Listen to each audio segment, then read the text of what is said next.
The country that brought the world Lego is now pioneering a new construction technique for tunnels that has a passing resemblance to the child's toy. The Fehmarnbelt tunnel will link Denmark with Germany, cutting almost 200 kilometers off the journey from Copenhagen to Hamburg. But what makes this tunnel so different is how it is constructed in sections and put together on the seabed.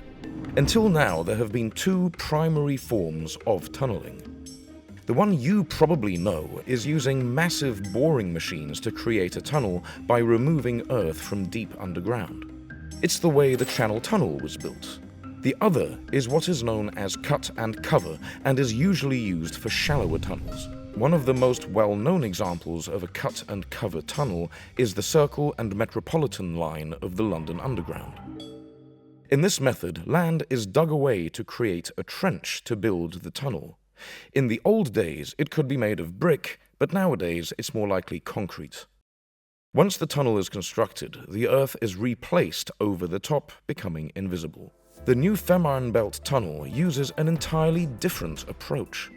A trench is dug along the seabed, into which pre-fabricated sections will be sunk and linked together to create a record-breaking tunnel. It is actually a tunnel that includes two world records. It is the world's longest immersed tunnel, or it will be when we're done, and it at the same time also the world's longest combined road and rail tunnel. The rail and road tunnel will link the Danish island of Lolland to Germany's Fehmarn island, just 11 kilometers away.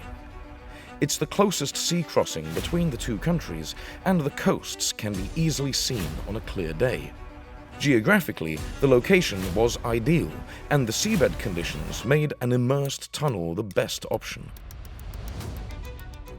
First of all, the soil conditions here are very well for immersed tunnels, since the seabed is continuously going up and down without going too deep. So it's a smooth flow, and thereby having the immersed tunnel just right onto the seabed. And by making immersed tunnel, we actually use much less concrete than if we had to make four-board tunnels, two for rail and two for road. The construction can be split into three distinct projects. We have one project that have dredged all the tunnel trench, moved a lot of soil from the bottom of the sea to extending the island of Lolland, which I'm sitting on right now.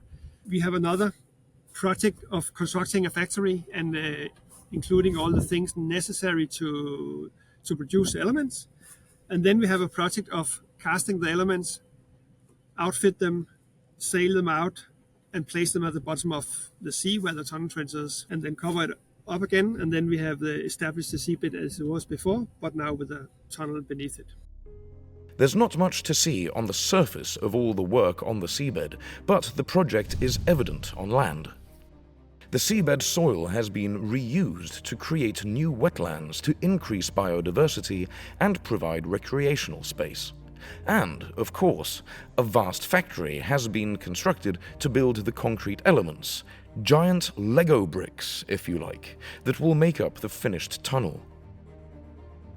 We actually produce all the tunnel elements at the factory, so that's one of the advantages of making an immersed tunnel, that you cure all the concrete in a controlled environment in a factory, where we then step by step produce the elements. We have to produce 79 normal elements, and each of those elements consist of 9 segments, which we cure one at a time or cast one at a time. So all in all, we have to make 711 castings of those segments combining to the elements. Each of those elements is 217 meters long, 40 meters wide, and 10 meters high, and weighs a staggering 73,000 tons.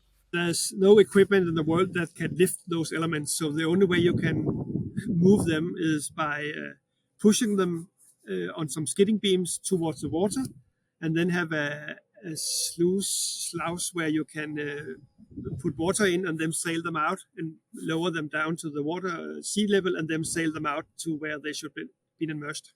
We are using some tugboats to navigate them where they should be placed. And then we, by ballast tanks inside, we put more and more water in, so they become heavier, and then until they are in the bottom of the sea, and then we lock them there. And then we start putting in even more ballast concrete and remove the ballast water along the way.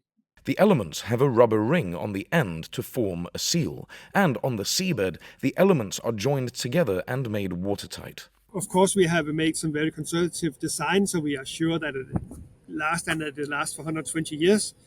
And we are in no way going on compromise with that, so we better take another week to check that everything is well before we do it, instead of hurrying things through. This rubber tube along the end of the tunnel, and then when it's pressed very tight together due to the pressure from the outside water, and we're emptying that so you have an empty space in there, then actually they are pressed together so they are watertight. And then we can, of course, measure that they actually are watertight before we then open the door into that room between the two elements and the two bulkheads that are end of the tunnelments. And then you can go into this area on a few meters that are between the two bulkheads. And in there you can make what we call an omega sealing, that is a second watertight we put from the inside, and thereby if one of them break down, the other one is still watertight. This isn't the first time this new construction method has been used. Most people have seen the iconic Oresund Bridge between Denmark and Sweden, but few realize part of the link is a tunnel. That shorter tunnel uses a similar method of construction, but the new project has some added complications. We have made the Oresund tunnel, which is built about the same way. It's much shorter, it's only 4 kilometers, but also with 2 road tubes and 2 rail tubes. So we have built on the experience from there, and then we have extended and developed some new ideas. For instance, we have, besides the 79 elements I mentioned before, we have 10 so-called special elements where we have a basement where all the mechanical and electrical equipment are put in those basements under the road tubes and rail tubes. And by that, you can make the operation and maintenance without disturbing the traffic. Because besides having a basement, those elements also have a lay-by where the operational vehicles can park without disturbing the traffic. And we simply have to do that because the tunnel is so much longer than it's impossible to walk 9 kilometers to get to the center of the tunnel to repair something. So we had to find another solution. So that is, of course, new. And then also that means that when you had dredged the tunnel trench smoothly from one side to the other, we then to have make 10 holes where those special elements should be placed. So that is, of course, an extra complexity that I'm looking very much forward to see work in reality when they come to the first special element in not so long time from now. Construction of the elements has already started and will continue for a few more years. The factory is now a production line. For the time being, we have casted 5 out of the 79 elements. We have not made any of the special element finished yet, but we are working on 3 of them for the time being. And I believe that during this year, we will see the first of the elements coming at the bottom of the sea. Once completed, the Fehmarnbelt tunnel will be one of the 5 longest road tunnels in the world. If you've ever driven through a long road tunnel, you'll know how lighting can make driving almost hypnotic. The Fehmarnbelt tunnel includes lighting effects to reduce the danger of drivers becoming disorientated while driving at its length. It's inspired by the fact that this is a place where the birds fly from Denmark to Germany and the other way.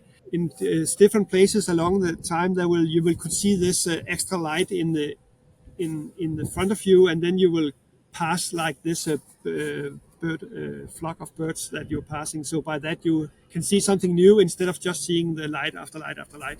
If all goes well, the first travelers will use the tunnel in 2029, taking just 7 minutes by train and 10 minutes by car to travel from Denmark to Germany. The tunnel will open up possibilities for seamless road travel from the Arctic Circle to the Straits of Gibraltar, 5,500 kilometers away. For the people living on their side of the tunnel, there is greater connection and increased economic benefits by having one of the world's longest road and rail tunnels on their doorstep. Remember to hit the subscribe button and ring that bell to stay updated with our latest content. And while you're here, why not check out another one of our exciting videos? Thanks for watching, and see you in the next one.